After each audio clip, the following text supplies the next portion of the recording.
సమాజం సంఘటితం కావాల్సిన అవసరం ఉంది అని మీరు అంటున్నారు. ఖచ్చితంగా సమాధానం చెబుతుంది అని మీరు అంటున్నారు.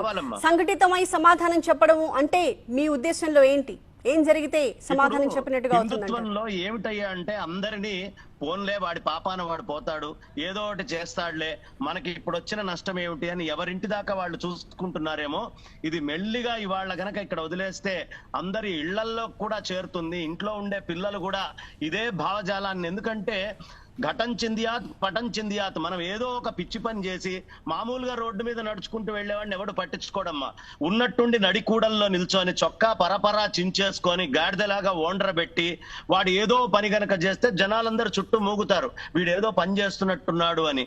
అలా జనాల అటెన్షన్ కావాలి అనే కోరిక ఉండేటటువంటి తెలివి తక్కువైనటువంటి కొంతమంది ఓ దగ్గరికి చేరి చేస్తున్నటువంటి షోలాగా ఇది అనిపిస్తోంది తప్ప ఇందులో ఎక్కడా ప్రామాణికంగా ఒక సత్యాన్ని దేన్నైనా ప్రవేశపెట్టాలి అనేది కనిపించట్లేదు. అల్లరి మూకలాగా ఇతరుల మీద దాడి చేయడానికి ఏం మాట్లాడాలో.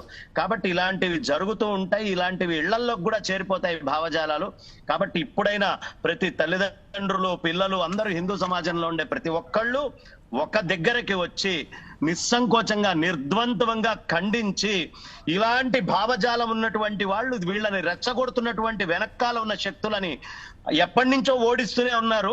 కొన్ని దశాబ్దాలుగా వాళ్ళు ఏనాడు గెలిచింది కానీ గెలిచి ఆ ఆనందాన్ని అనుభవించింది కానీ లేదు. ఇక మీదట పరిపూర్ణమైనటువంటి ఓటు వేసే ప్రతి క్షణంలో అది ఒక పోటులాగా అవతల వాళ్ళకి తెలియాలి. ఇలాంటి మాటలు పెట్టి విచ్ఛిన్నం చేసి ఏదో రాజ్యాధికారం సాధించాలని అనుకుంటున్నారేమో. ఎవ్వరి తరము అది అయ్యే అవకాశం లేదు. పైపెచ్చు ఇది వాళ్ళకే నాశనానికి హేతు అవుతుంది. చక్కగా కలిసిపోతున్న హిందూ సమాజాన్ని కలవనీయకుండా ఎప్పటికప్పుడు అనేక భావజాలానంటూ అనేక రకాలైనటువంటి విషయాల్ని తీసుకొని వస్తూ విచ్ఛిన్నం చేయడానికి కుట్రలు జరుగుతున్నాయి. ప్రతి ఒక్క సభ మీద జరిగే మాటల్ని నిశితంగా కనుక మనం పరిశీలిస్తే హిందూ ధర్మాన్ని ఖండించడానికి చాలా విశేషమైన కుట్ర జరుగుతోంది. ఇది ఎవ్వరు కూర్చొని విన్నా అర్థమైపోతుంది. ప్రతి వాళ్ళకి పెళ్లి మంత్రాల్లో ఏదో తేడా ఉన్నాయని, వాడికి కనీసం సంస్కృతం వచ్చేయడవదు కానీ పెళ్లి మంత్రాల్లో తేడా ఉన్నాయని మాట్లాడతాడు. ఇంకొకడు వస్తాడు, ఇగో ఈ విధమైనటువంటి భావజాలం ఇట్లా దూరం. మనకి కాన్స్టిట్యూషన్ దేనికి రాసుకున్నామమ్మా? ఇప్పటిదాకా జరిగినటువంటి అసమానతలన్నీ పక్కన పెట్టి మేము అన్ని బేరీజు వేసుకొని కాన్స్టిట్యూషన్ తయారు చేశాము. ఇప్పుడు వీళ్ళు కాన్స్టిట్యూషన్ తయారైన తర్వాత పాత విషయాలని తోడి కావాలని తీసుకొచ్చి ఇక్కడ ఆజ్యం పోస్తాం. దేని గురించి? గొడవల గురించే కదా.